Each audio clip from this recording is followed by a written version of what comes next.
실제로 이렇게 저녁을 먹고 난 다음에 이 다수의 이 여당 지도부 그리고 이른바 친윤 의원들과 통화를 했다라는 거죠. 무슨 얘기를 했는지 직접 들어보시죠. 구속 기간 52일 동안 많이 배우셨다라는 말씀하십니다. 특히 이제 과거에 이제 구속되셨던 분들 얼굴이 많이 떠올랐다. 그리고 제가 기도문을 드려서 기도문 가지고 매일 아침 기도 생활하셨다. 이런 말씀도 전해주셨습니다. 오랫동안 고생을 하고 나오셔서 건강 괜찮은지 안부를 여쭙기 위해서 전화를 드렸고 서로 안부만 주고받았고 특별히 뭐 정치적이거나 정무적인 사항에 대해서는 서로 대화하진 바가 없습니다. 그냥 구체적인 말씀을 드릴 건 없고요. 그냥 그 정도 통화는 했습니다. 통화가 왔으니까 했겠죠. 네. 네, 지금 뭐 권성동 원내대표, 윤상현 의원, 나경원 의원 등등해서 이른바 친윤으로 이 분류가 되는 의원들 그 여당의 지도부 이 중진 의원들과 지금 다 통화를 했다라는 거예요. 근데 이런 얘기를 했다라는 거죠. 건강은 이상 없다. 잠을 많이 자니까 더 건강해졌다. 그리고 구치소는 대통령이 가도 배울 게 많은 곳이더라. 성경책을 많이 읽었다라고 얘기를 했다고 합니다. 근데 이 부분 구치소는 대통령이 가도 배울 게 많았다. 52일 동안 윤 대통령이 무엇을 구치소 안에서 배웠느냐라는 거죠. 지금 김진욱 대변인께서는 아마 정치적 그립감을 어떻게 갖고 가야 되는 거고 정치를 어떻게 해야 되는 건가라는 거에 대한 배움이 있지 않았겠느냐라는 말씀하셨는데 김기영 대변인께서는 어떻게 보십니까? 뭘 배웠다고 보세요? 당시 예전에 사법농단 관련해 가지고 양승태 전 대법원장 그다음에 또 임종원 전 법원 행정처 차장 관련해 가지고 얘기를 했다고 그러지 않습니까? 본인이 이제 수사를 하면서 구속 기소가 됐는데 어떻게 보면 이제 권력의 정점이라고 하는 대통령이 구치소에서 그 같은 상황을 마주하는 거 아닙니까? 저는 50일 동안 대통령이 본인에 대한 생각을 좀 많이 할 것 같아요. 어떻게 보면 절대 고독의 시간 아닙니까? 네. 그래서 이제까지 자기의 어떤 삶 그리고 사람들한테 어떻게 내가 대했는지 그런 부분에 대해서 조금 여러 가지를 좀 놓고 생각을 마주하는 시간일 것 같습니다. 그렇기 때문에 본인이 그립감을 잡기 위해서 어떻게 해야겠다 그런 생각보다는 아무래도 내가 잘한 게 뭐고 아쉬운 게 뭐고 뭐 미진한 게 뭔지를 생각할 수밖에 없는 저는 그런 공간이었다고 봅니다. 그렇기 때문에 저는 대통령이 통합이라는 어떤 화두를 가지고 분명히 탄핵이 기각이 되면 대통령이 좀 통합적인 어떤 리더십을 보이면서 저번에 이제 그 헌재 마지막 최후 진술에서도 얘기를 하지 않았습니까? 나를 지지한 분들 감사하지만 나에 대해서 비판을 하거나 그런 분들까지도 내가 다 받아들이겠다. 그런 어떤 측면이 사실 그런 과정을 내가 원하지 않지만 어쩔 수 없는 상황 속에서 내가 견뎌내야 된다고 한다면 그런 역지사지라고 할까요? 그리고 본인을 반성하면서 여러 가지를 생각할 수 있는 온전한 본인의 시간이었지 않을까. 그런 과정 속에서 구치소는 대통령이 가도 배울 곳이 많다. 그런 생각을 한 것 같습니다. 네. 사실 윤석열 대통령은 27년 동안 검사로서 살았었죠. 그러면서 누군가를 구속을 시킨 적은 있었어도 본인이 구속이 되는 경우는 또 처음이기 때문에 본인에 대해서 좀 많이 생각하는 시간이 아니었겠느냐. 국정농단 또 수사를 본인이 직접 팀장으로서 했었던 입장에서 봤을 땐 더더욱 그럴 거다라는 건데 성경책을 많이 읽었다라는 부분도 있어요. 이걸 보면 김진욱 대변인님 또 공교롭게 윤석열 대통령의 어떤 탄핵 반대 집회의 두 축은 또 이 개신교 쪽이다라는 거거든요. 뭐 이른바 뭐 광화문파, 뭐 여의도파 이 양쪽 다 개신교가 좀 기반이 된 건데 성경책을 또 많이 읽었다 또 이런 메시지도 같이 나왔습니다. 그러니까 대통령께서는 본인에 대한 지지층에 대한 메시지밖에 안 내신 거고 그 안에 계시면서도 본인에 대한 지지층 생각밖에 안 했던 거예요. 국민 통합에 대해서 생각했다면 정말 전체 국민들이 어떤 생각을 하고 있었는가, 전체 국민들께 어떤 메시지를 내야 통합이 될 것인가 하는 부분에 대한 연구 그런 것이 있었겠죠. 지금 대통령께서 이렇게 얘기했습니다. 나오시면서 본인들 윤석열 대통령의 그 대리인을 통해서 메시지 낸 거를 보면 두 가지 메시지가 키워드더라고요. 그 중에 첫 번째가 저의 구속과 관련해 수감되어 있는 분들의 조속한 석방이 필요하다, 기도한다 이렇게 얘기했어요. 그러면 이 본인의 구속과 관련돼서 지금 구속되어 있는 분들, 수감되어 있는 분들 누굽니까? 지난 1월 19일 날 서부지법에 들어가서 폭동을 일으켰던, 난동을 일으켰던 그 사람들 아닙니까? 그 사람들이 지금 석방되기를 기도한다고요? 지금 법치주의에 대한 그런 부분들에 대해서는 전혀 생각하지 않는 겁니까? 또 한 가지 부분이 이렇게 말씀하시더라고요. 대통령의 헌법상 권한에 따라서 공직자로서 맡은 바 임무를 수행하면서 지금 고초를 겪고 계신 분들, 이분들도 석방되기를 기대한다? 그분들이 누굽니까? 수방사령관, 특전사령관, 방첩사령관 이런 분들이고 조지호 경찰청장 이런 분들 아니에요. 지금 이분들 다 구속 기소되어 있습니다. 12.3 비상계엄이라는 잘못된 행위 하나를 가지고 이렇게 많은 사람들이 지금 구속되어 있는데 정작 윤석열 대통령은 석방되어서 불구속 상태에서 앞으로 재판을 받게 되어 있고 이 사람들은 여전히 그 영화의 몸이 되어서 수감 상태에서 재판을 받아야 되는, 누구 때문에 이 고생을 하고 있는데 이분들에 대해서 그냥 단순히 기도 한 번만 한다고요? 정말 잘못된 판단을 하고 계셨다. 그런 생각들을 가지고 이 52일 동안의 수감 생활을 했다면 정말 대한민국 국민들에겐 너무나 절망적이다 이런 생각 듭니다. 네, 지금 김진욱 대변인께서는 윤 대통령이 이제 구속 취소가 돼서 이제 구치소에 나오면서 변호인단을 통해서 낸 입장문을 토대로 조목조목 말씀을 하셔서 그 입장문 잠깐 같이 볼까요? 여기 좀 보겠습니다. 불법을 바로잡아준 중앙지법재판부의 용기와 결단에 감사한다. 그러면서 많은 국민들 여러분께 감사한다. 그러면서 이 많은 분들한테 감사하고 마음이 아팠다. 명복을 빈다라고 얘기를 하면서 다음 장 볼까요? 김진욱 대변인께서 말씀하신 부분 이런 부분인 것 같아요. 저의 구속과 관련해 수감되어 있는 분들도 계십니다. 조속히 석방되기를 기도합니다. 그리고 대통령의 헌법상 권한에 따라 공직자로서 임무를 수행하다 고초를 겪고 계신 분들도 있는데 조속한 석방과 건강을 기도합니다. 단식 투쟁하고 계신 분들 상하지 않을까 걱정입니다. 이제 멈춰주세요. 다시 한번 국민 여러분께 고개 숙여 감사드립니다. 그러니까 요 부분들, 저희 구속과 관련해 수감되어 있는 분들, 헌법상 권한에 따라 공직자로 임무 수행하다 고초 겪은 분들 다 조속히 석방되기를 기도합니다라고 얘기를 했는데 지금 이 부분이 김기영 대변인님, 이건 결국 자기의 지지층에 대해서만 얘기를 한 거고 이 다른 이 국민에 대한 메시지는 별로 없는 거 아니냐라는 취지의 말씀이 있거든요. 그러니까 민주당이 생각하는 거는 대통령의 계엄이 곧 내란이라고 딱 틀을 받고 답정로 아닙니까? 그 과정에서 수사기관의 어떤 수사 과정이 문제가 있다고 지금 알려지지 않았습니까?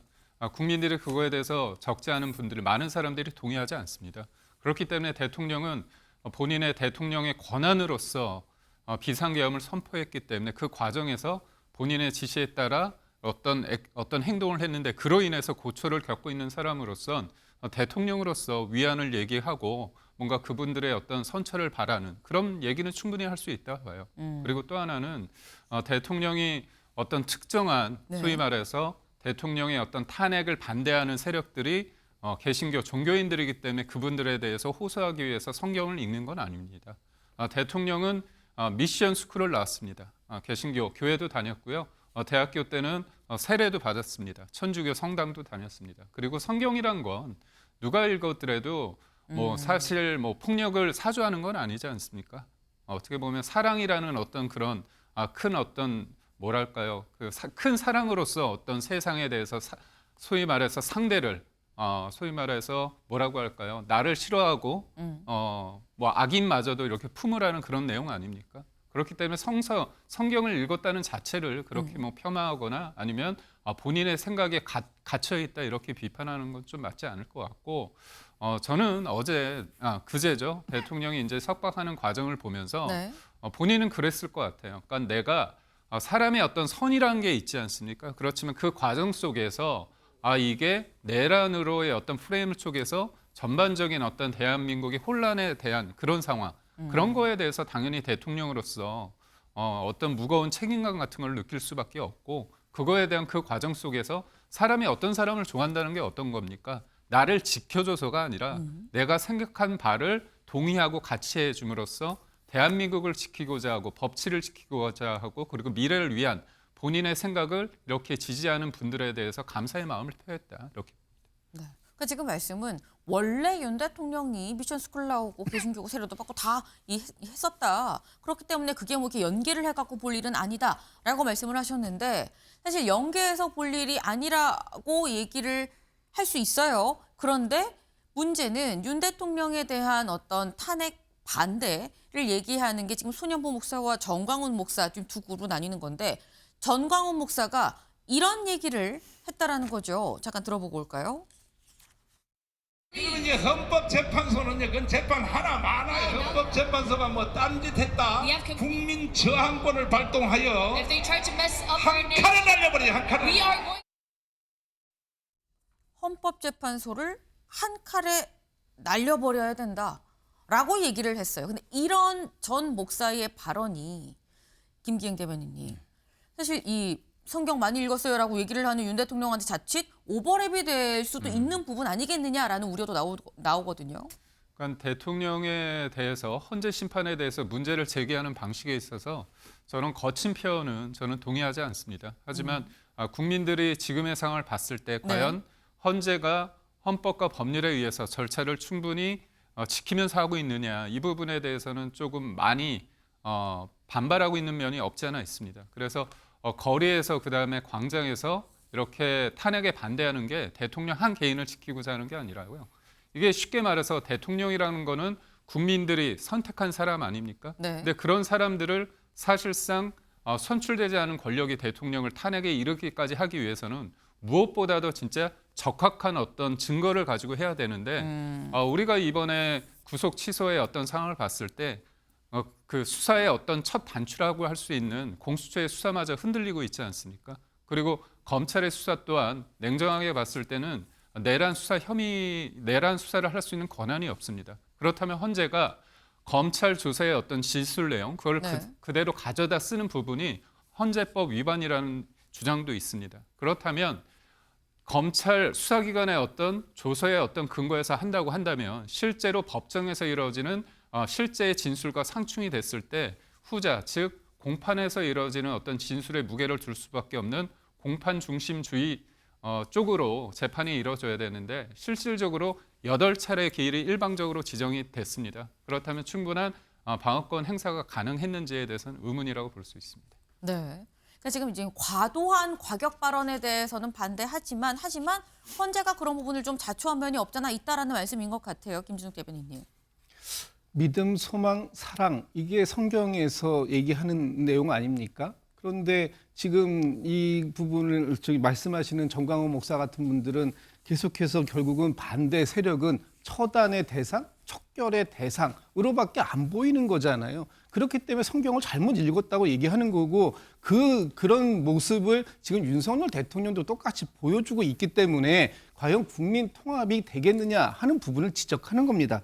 지금 윤석열 대통령에 대해서 헌법재판소를 그 압박하는 이런 모습들이 자꾸 나오는데 저는 헌재가 이런 거에 대해서 전혀 개의치 않을 거라고 보여지고 앞서 계셨던 패널들께서도 헌법재판소에 대한 많은 말씀을 주셨는데 결국은 헌법에 대해서 이번 12.3 비상계엄이 위헌적이었는지 위법적이었는지 또 얼마나 중대성을 가졌는지 하는 부분과 이번 윤석열 대통령의 불구속 상태에서의 이 형사재판 완전히 성격도 다르고 내용도 다를 수밖에 없는 이 내용을 가지고 그렇게 이렇게 헌법재판소를 마치 윤석열 대통령의 무죄가 있는 것으로 이렇게 압박하는 방식 이런 부분들이 과연 얼마나 헌법재판관들에게 어필이 될 수 있을지 저는 매우 큰 의문을 갖고 있습니다. 네, 종교교회에서에게는 믿음, 소망, 사랑에 입각한 메시지였느냐라는 말씀을 또 하셨어요.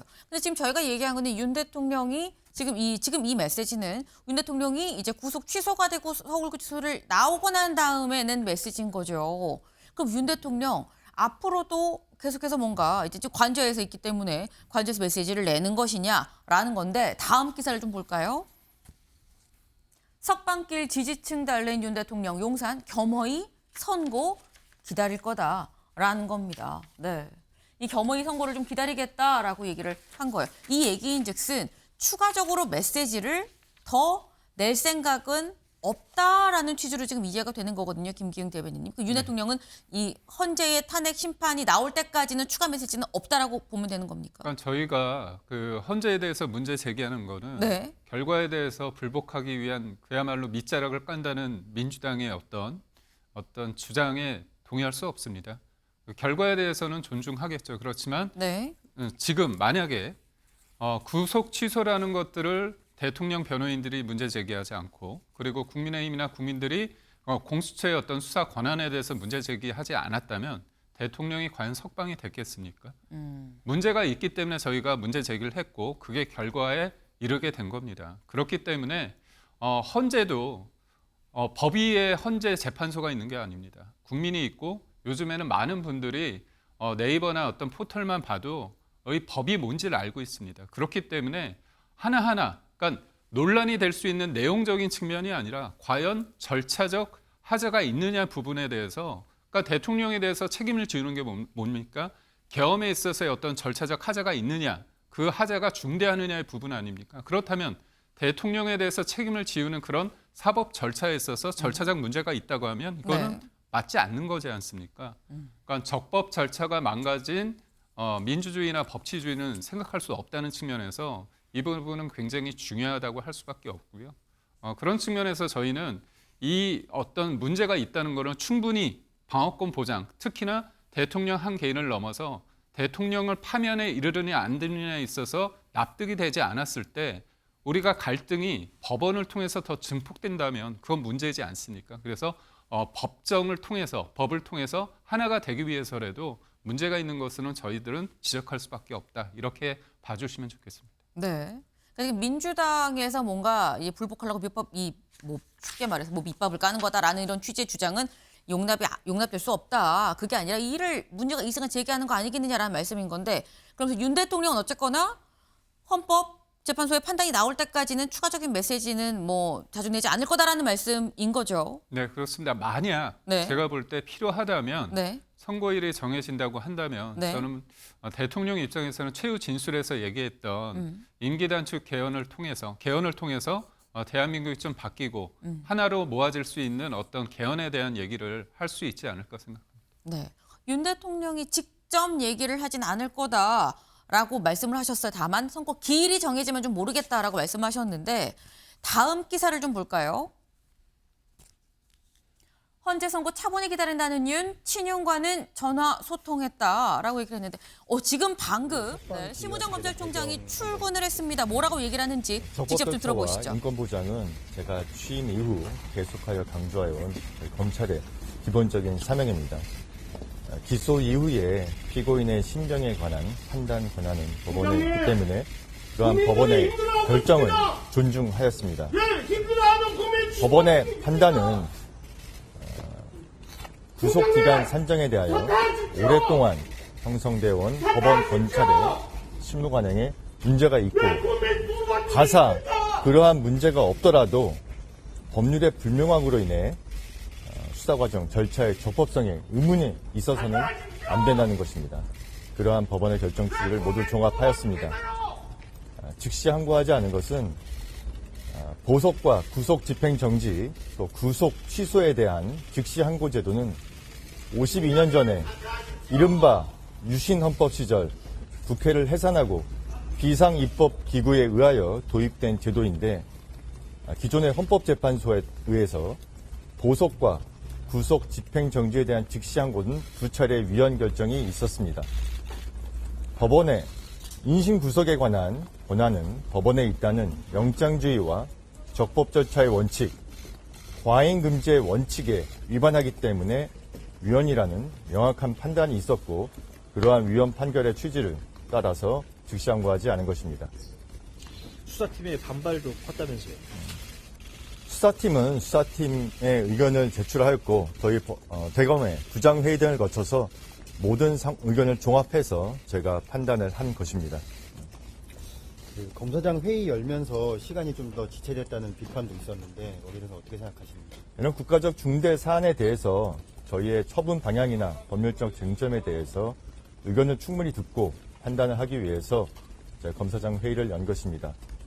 이 구속기간, 법원의 이번에 구속기간 산정 방식은 기존에 오랫동안 형성되어 온 법원 검찰의 실무 관행에 맞지 않고 검사장 회의가 구속 취소 결정의 원인이라는 주장에는 제가 전혀 동의할 수 없습니다. 민주당에서 사퇴 요구하고 탄핵 얘기 나왔는데 어떤 입장이십니까? 제가 수사팀 또 대검 부장회의 등 여러 의견을 종합해서 적법 절차의 원칙에 따라서 소신껏 결정을 내린 것인데 그것이 사퇴 또는 탄핵의 사유가 된다고는 생각하지 않습니다. 탄핵은 국회의 권한이니만큼 앞으로 절차가 진행된다면 그에 따라서 대응하겠습니다. 야당 대표들이 오늘 공수처에 총리님 고발하겠다고 하는데 입장이 있으신가요? 말씀드린 대로 제가 적법 절차에 따라서 소신껏 처리한 것입니다. 공수처 책임이 더 크다고 보십니까? 지금 이 상황에서 다른 기관의 책임에 대해서 말씀드리는 것은 좀 적절하지 않은 것 같습니다. 아까 말씀해 주시긴 했는데 구속 취소에 대한 직시항고 위원에 대해서 위헌이라는 판결은 아직 없잖아요. 근데 섣불리 단정한 거 아니냐 이렇게 지적이 있는데 어떻게 보시는지. 헌법재판소의 결정문을 보면은 인신 구속에 대한 권한은 법원에 있고 그러한 법원의 권한에 대해서 즉시 항고를 하여 집행정지 효력을 부여하는 것은 영장주의와 적법 절차의 원칙, 과잉금지의 원칙에 반한다는 명확한 판시가 있습니다. 이러한 상황에서 즉시 항고를 하여 또 다른 위헌 소지를 불러일으킬 것은 맞지 않다고 생각했습니다. 구속기간 지나서 기소했다는 법원 판단 수긍하십니까? 구속기간 산정 방식은 구속신문제도가 도입된 이후 오랫동안 형성되어 온 법원 검찰의 실무 관행입니다. 그런 기존의 실무 관행과 맞지 않는 부분이기 때문에 동의하기 어렵고 이 부분에 대해서는 본원에서 다투도록 수사팀에 지휘하였습니다. 그 즉시항고하지 않아서 공소 기각 가능성 커졌다는 지적도 있는데 어떻게 생각하시는지. 말씀드린 대로 이러한 여러 가지 논란에 대해서 본안에서 적극적으로 다투도록 지휘하였고 공소 유지에 철저히 기하도록 하겠습니다. 검찰 동호회에서 낸 입장문 어떻게 생각하세요? 검찰 동호회는 퇴직자들의 모임이고 저희 검찰과는 관계가 없습니다. 다른 단체에서 낸 입장문에 대해서 제가 말씀드릴 사항은 아닌 것 같습니다. 이상입니다. 수고하셨습니다. 네, 지금 분명하게 지금 얘기를 했습니다. 심우정 검찰총장 탄핵에 사퇴할 의향이 없고 탄핵을 한다 그러면 따르겠다. 하지만 조목조목 반박을 해 인신 구속의 권한은 법원에 있다는 이런 이 얘기에 따라서 그래서 즉시항고를 하지 않은 거다라고 얘기를 했습니다. 요 얘기가 아마 오늘 조목조목 논란이 되지 않겠나라는 좀 생각이 좀 드네요. 오늘 저희가 준비한 소식은 여기까지입니다. 오늘도 좋은 하루 보내세요.